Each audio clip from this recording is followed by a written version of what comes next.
Hey guys, ಎಲ್ಲರಿಗೂ ನಮಸ್ಕಾರ. Welcome back to ಸಾಗ stories ಮಗ. Welcome back. ಹೌದು, ಫಸ್ಟ್ ರಿಲೇಟೆಡ್ ವಿಡಿಯೋ ಮಾಡೋದಕ್ಕಾಗಿಲ್ಲ. ಕಳೆದ 2 ದಿನದಿಂದ ಸ್ವಲ್ಪ ಬ್ಯುಸಿ ಇದೆ.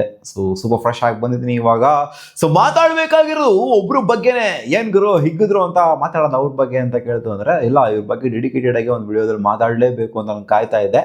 ಅದು ವಾರ್ಮ್ ಅಪ್ ಮ್ಯಾಚಲ್ಲಿ ಮಾತಾಡೋದಕ್ಕಾಗಿರಲಿಲ್ಲ. ವಾರ್ಮ್ ಅಪ್ ಮ್ಯಾಚ್ ಸುಮ್ಮನೆ ಇದಾಗಿರುತ್ತೆ, ಪ್ರಾಕ್ಟೀಸ್ ಮ್ಯಾಚ್ ಆಗಿರುತ್ತೆ. ಬಟ್ ಫುಲ್ ಫ್ಲೆಡ್ಜ್ ಮ್ಯಾಚ್ ಬಗ್ಗೆ ಬಂತು ಅಂದ್ರೆ ಎಂತ ಒಂದು ಕಂಬ್ಯಾಕ್ ಗುರು, ಗ್ರೇಟೆಸ್ಟ್ ಕಂಬ್ಯಾಕ್ ಎವರ್ ಅಂತ ಹೇಳ್ಬೇಕು.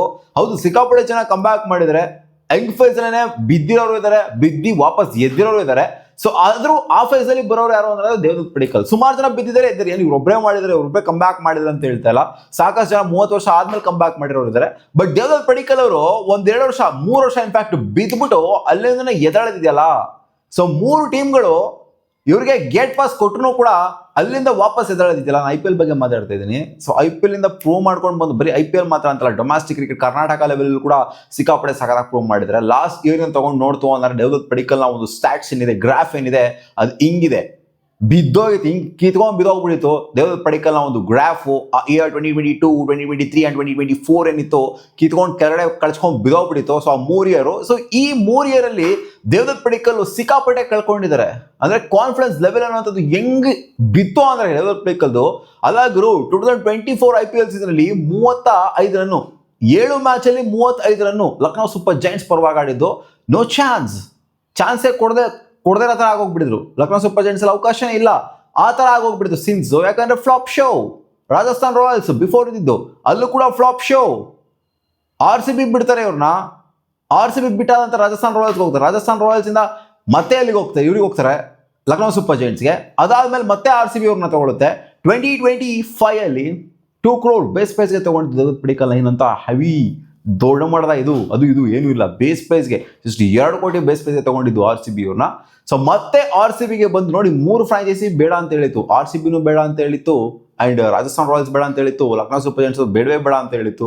ಸೊ 3 ಇಯರ್ ಸಿಕ್ಕಾಪಟ್ಟೆ ಕಲ್ತ್ಬಿಟ್ಟಿದ್ರೆ. 3ರಿಂದ 4 ವರ್ಷ ದೇವದತ್ ಪಡಿಕ್ಕಲ್ ಸಿಕ್ಕಾಪಟ್ಟೆ ಕಲ್ತು ಆ ಬೇಸಿಕ್ಸ್ ಇಂದ ಮತ್ತೆ ರೀಸ್ಟಾರ್ಟ್ ಮಾಡ್ಬಿಟ್ಟು ಒಂದು ಫಾರ್ಮ್ ಮತ್ತೆ ರೀಗೈನ್ ಮಾಡ್ಕೊಳ್ಳೋದಿದ್ದಲ್ಲ. ಎಷ್ಟೋ ಜನ ಕಳ್ಕೊಂಡ್ಬಿಡ್ತಾರೆ, ಇವರು ಕಳೆದು ಹೋಗ್ಬಿಡ್ತಾರೆ. ಎಷ್ಟೋ ಜನ ಈ 3 ವರ್ಷ ಸ್ಪ್ಯಾನ್ ಅಲ್ಲಿ ಎಷ್ಟೋ ಜನ ಸಾಕಷ್ಟು ಕ್ರಿಕೆಟರ್ಸ್ ಕಳೆದೋಗಿರೋದ ನೋಡಿದೀವಿ. ಯಂಗ್ಸ್ಟರ್ಸ್ಗಳೇ ಕಳೆದೋಗಿರೋದ ನೋಡಿದೀವಿ. ಯಾರು ಹೇಳೋ ಹೆಸರಿಲ್ಲಂಗೆ ಆಗೋಗ್ಬಿಡ್ತಾರೆ. ಬಟ್ ದೇವದತ್ ಪಡಿಕ್ಕಲ್ ಮತ್ತೆ ಕಮ್ ಬ್ಯಾಕ್ ಮಾಡ್ಬಿಟ್ಟು ಡೊಮ್ಯಾಸ್ಟಿಕ್ ಲೆವೆಲ್, IPL ಮಾತ್ರ ಅಂತಲ್ಲ, ಡೊಮ್ಯಾಸ್ಟಿಕ್ ಲೆವೆಲ್ ಪ್ರೂವ್ ಮಾಡಿ ಕರ್ನಾಟಕಕ್ಕೆ ರನ್ಸ್ ಹೊಡೆದು ಸಖತ್ತಾಗೆ.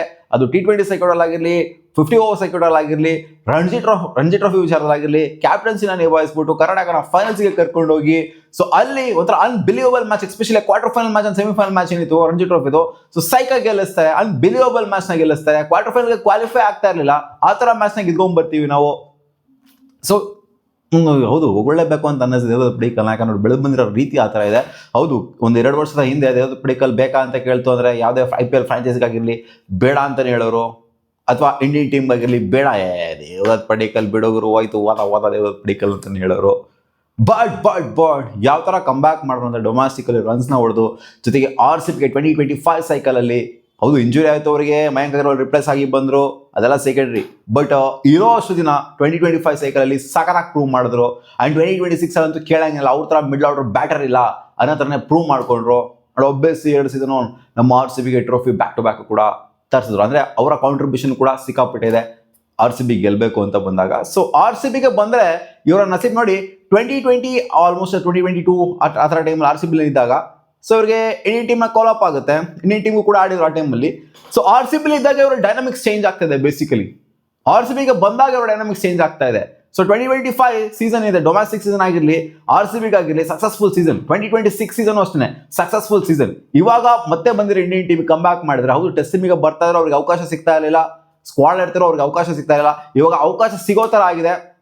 ಜೊತೆಗೆ ಪ್ರೂವ್ ಕೂಡ ಮಾಡಿದರೆ ಪ್ರಾಕ್ಟೀಸ್ ಮ್ಯಾಚಲ್ಲಿ 140+ ರನ್ಸು, ಅದನ್ನೇ ವಾಪಸ್ ರಿಪೀಟಲ್ಲಿ ಕ್ಯಾಚ್ ಮಾಡಿದ್ರೆ ನಿಜವಾದ ಮ್ಯಾಚಲ್ಲಿ 160+ ರನ್ಸು, 15 ಬೌಂಡ್ರೀಸ್ನ ಹೊಡೆದ್ರೆ. ಅವ್ರ ಜೊತೆಗೆ KL ರಾಹುಲ್ ಇಬ್ರು ಕೂಡ ಕರ್ನಾಟಕದ ಪ್ಲೇಯರ್ಸ್ಗಳು ಸಖತ್ತಾಗಿ ಪ್ರೂವ್ ಮಾಡೋದು. 80+ ರನ್ಸ್ ಜೊತೆಗೆ 160+ ರನ್ಸು, ಸಾಕತ್ ಕಾಂಟ್ರಿಬ್ಯೂಷನ್ ಆಗಿಬಿಡಿದ್ರೆ. ಶ್ರೀಲಂಕಾ ಅಗೇನ್ಸ್ಟು ಇಂಡಿಯಾ 400+ ಹೊಡಿತಾರೆ ಅಂದರೆ ಇವರಿಬ್ಬರ ಮೈನ್ ಕಾಂಟ್ರಿಬ್ಯೂಷನ್ ಕಾರಣ. ಇಲ್ಲ ಅಂದರೆ 400+ ಇರಲಿ, 300+ ಕೂಡ ಹೊಡೆಯೋದಕ್ಕೆ ಆಗ್ತಿರಲಿಲ್ಲ. ದೇವದತ್ ಪಡಿಕ್ಕಲ್ ಚೆನ್ನಾಗಿ ಆಡಿಲ್ಲ ಅಂತಂದರೆ KL ರಾಹುಲ್ ಸಖತ್ತಾಗಿ ಆಡಿರಲಿಲ್ಲ ಅಂತಂದಿದ್ರೆ. ನಾನು ಈ ವಿಡಿಯೋನ ಅರ್ಲಿ ಆಗಿನೇ ಮಾಡಿರಬೇಕಾಗಿತ್ತು, ಬಟ್ ಸ್ವಲ್ಪ ಕೆಲಸಗಳಿದ್ದಿದ್ದನ್ನು ಮಾಡೋದಕ್ಕೆ ಆಗಲಿಲ್ಲ. ಅಡ್ಜಸ್ಟ್ ಮಾಡ್ಕೊಳ್ಳಿ. ಸೊ ಫಿದಾಗಿ ಹೋಗ್ಬಿಟ್ಟೆ ಗುರು. ದೇವದತ್ ಪಡಿಕಲ್ ಕಂಬ್ಯಾಕ್ ಕಥೆನ ಕೇಳ್ಬಿಟ್ಟು, ಯಾಕಂದ್ರೆ 3 ವರ್ಷ ಹೇಳ ಹೆಸರಿಲ್ದಂಗೆ ಹೋಗ್ಬಿಟ್ಟಿರು ದೇವದತ್ ಪಡಿಕಲ್. ಸೊ ಕಂಬ್ಯಾಕ್ ಮಾಡ್ಬಿಟ್ಟು ಒಂಥರ ಎಲ್ಲ ಹಾರ್ಡ್ಶಿಪ್ಗಳನ್ನ ಎದುರಿಸ್ಬಿಟ್ಟು ಎಲ್ಲ ಒಂಥರ ಮತ್ತೆ ಜಿಗದ್ ಹೇಳೋದಿದೆಯಲ್ಲ, ಅದು ಎಲ್ಲ ಕ್ರಿಕೆಟರ್ಸ್ಗೂ ಬರೋದಿಲ್ಲ. ನೋಡಿದ್ವಿ ಎಷ್ಟು ಜನ ಹಾಳಾಗೋಗಿರೋದು ನೋಡಿದ್ವಿ. ಸ್ವಲ್ಪ ಬೀಳ್ತಾರೆ, ಎದ್ದೊಳಕ್ಕೆ ಆಗಲ್ಲ. ಇನ್ಫ್ಯಾಕ್ಟ್ ರವಿ ಅಶ್ವಿನ್ ಅವರಿಗೆ ಕ್ರೆಡಿಟ್ ಕೊಡಬೇಕು. ಅವರು ನಂಬರ್ 3 ಸ್ಲಾಟಲ್ಲಿ ದೇವದತ್ ಪಡಿಕಲ್ ಬೇಕೇ ಬೇಕು. ಇಂಡಿಯನ್ ಟೆಸ್ಟ್ ಟೀಮಲ್ಲಿ ದೇವದತ್ ಪಡಿಕಲ್ ಇರಲೇಬೇಕು ಅಂತ ಆಫ್ಟರ್ ರಣಜಿ ಟ್ರೋಫಿ ನೋಡಿದ್ಮೇಲೆ ದೇವದತ್ ಪಡಿಕಲ್ ಇಂಡಿಯನ್ ಟೀಮಲ್ಲಿ ಇರಲೇಬೇಕು ನೋ ಮ್ಯಾಟರ್ ವಾಟ್ ಅಂತ ರವಿ ಅಶ್ವಿನ್ ಅವ್ರು ಸಿಕ್ಕಾಪಟ್ಟೆ ಬ್ಯಾಕ್ ಮಾಡಿದ್ರು. ಸೊ ಅವ್ರಿಗಂತೂ ಕ್ರೆಡಿಟ್ ಕೊಡಲೇಬೇಕು. ಸೊ ಹೌದು, ಸಾಕಷ್ಟಲ್ಲಿ ಹಾಕೊಂಡಿದ್ರೆ ಇಂಡಿಯನ್ ಟೀಮಿಗೆ, ಬಟ್ ಅವಕಾಶ ಅಂತೂ ಸಿಗ್ತಾ ಇರಲ್ಲ. ಇವಾಗ ಅವಕಾಶ ಸಿಕ್ತು ಅಂಡ್ ಅದನ್ನ ಖಂಡಿತ ಯುಟಿಲೈಸ್ ಕೂಡ ಮಾಡ್ಕೊಂಡ್ರು. ಇಂಡಿಯಾ ಈ ಟೆಸ್ಟ್ ಮ್ಯಾಚ್ ನ ಗೆಲ್ತು ಅಂದ್ರೆ ಖಂಡಿತ ಅದು ದೇವದತ್ ಪಡಿಕಲ್ ಅವರ ಈ ಒಂದು 160+ ಕಾಂಟ್ರಿಬ್ಯೂಷನ್ ಇಂದನೇ ಆಗಿರುತ್ತೆ. ಜೊತೆ KL ರಾವ್ ಅವರ ಕಾಂಟ್ರಿಬ್ಯೂಷನ್ ಕೂಡ ಮರೆಯಂಗಿಲ್ಲ. ಕನ್ನಡಿಗರು ಈ ತರ ಒಂದು ಸ್ಟೇಜ್ ಅಲ್ಲಿ ಈ ತರ ಗ್ಲೋ ಆಗ್ತಿರೋದು ನೋಡ್ಕೊಂಡ್ರೆ, ಇಬ್ರು ನಿಂತ್ಕೊಂಡು ಮೈನ್ ಆಗಿ ಮ್ಯಾಚ್ ನ ಒಂಥರ ದಿಕ್ನ ಬದಲಾಯಿಸೋದು ನೋಡ್ತು ಅಂದ್ರೆ, ಶ್ರೀಲಂಕಾದವರಿಗೆ ಕಾಟ ಕೊಟ್ಟಿರೋದು ನೋಡ್ತು ಅಂದ್ರೆ ಸಿಕ್ಕಾಪಟ್ಟೆ ಖುಷಿ ಆಗ್ತಾ ಇದೆ. ಸೊ ನಿಮ್ಗೆ ಏನಿಸ್ತು ದೇವದತ್ ಪಡಿಕಲ್ ಈ ಒಂದು ಪರ್ಫಾರ್ಮೆನ್ಸ್, 160+ ರನ್ ಪರ್ಫಾರ್ಮೆನ್ಸ್? ಬರೀ ಇದು ಮಾತ್ರ ಅಂತಲ್ಲ, ಫ್ಲೂಕ್ ಅಂತ ಹೇಳ್ಬಿಡ್ಬೋದಾಗಿತ್ತು. ಪ್ರಾಕ್ಟೀಸ್ ಮ್ಯಾಚ್ ಅಲ್ಲಿ ಹೊಡೆದಿದ್ದಾರೆ ಗುರು. ಪ್ರಾಕ್ಟೀಸ್ ಮ್ಯಾಚ್ ಅಲ್ಲಿ ಆಲ್ಮೋಸ್ಟ್ 140+ ಹೊಡೆದಿದ್ದಾರೆ, ನಾಟ್ ಔಟ್ ಆಗಿ ಉಳ್ಕೊಂಡಿದ್ದಾರೆ ಪ್ರಾಕ್ಟೀಸ್ ಮ್ಯಾಚ್ ಅಲ್ಲಿ. So back to back matches ಈ ತರ ಆಡಿದ್ರಲ್ಲ, ನಿಮ್ಗೆ ಏನಿಸ್ತು ಕಾಮೆಂಟ್ ಸೆಕ್ಷನ್ ಹಾಕಿ.